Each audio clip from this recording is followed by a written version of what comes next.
କହିବି ମୁଣ୍ଡ କିଛି କାମ ଦଉନି। ମୁଁ ବି କାଠ କି ପଥର କଣ ମୁଁ କିଛି ଜାଣିପାରୁନି। ମୁଁ କଣ କହିବି ଆଉ।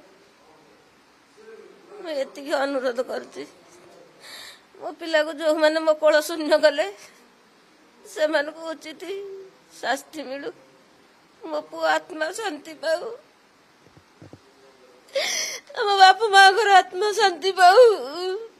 ଯୋଉ ପୁଲିସ ମାନେ ମୋ ପୁଅକୁ ଏମିତି କଲବଲ କରି ସେମାନେ ଥାଇକି ମାରିଛନ୍ତି, ସେ ପୁଲିସ ମାନଙ୍କର ଚାକିରି ଯାଉ ସାରା ଜୀବନକୁ, ତାଙ୍କୁ ଜେଲ ଦଣ୍ଡ ସାରା ଜୀବନକୁ ମିଳୁ। ମୁଁ ଏତିକି ଅନୁରୋଧ କରୁଛି।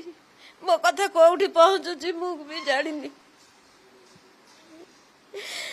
ଯୋଉଠି ପହଞ୍ଚୁଥାଉ ସେମାନଙ୍କର ପାଦ ପଦ୍ମ ତଳେ ମୁଁ କାନିପାତି ଏତିକି ଭିକ୍ଷା ମାଗୁଛି ମୋ ପୁଅ ପାଇଁ କି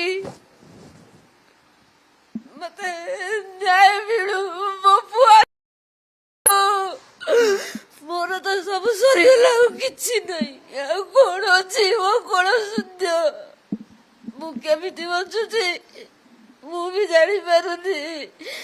ଯୋଉ ମା ତା ପୁଅକୁ ଟିକେ ନ ଦେଖିଲେ ତାକୁ ଭଲ ଲାଗେନି। ମୋ ଜୀବନଟା ମୋ ପୁଅ ପାଖରେ ଥାଏ, ମୋ ପିଣ୍ଡଟା ମୋର ଏଇଠି ପଡିଥାଏ।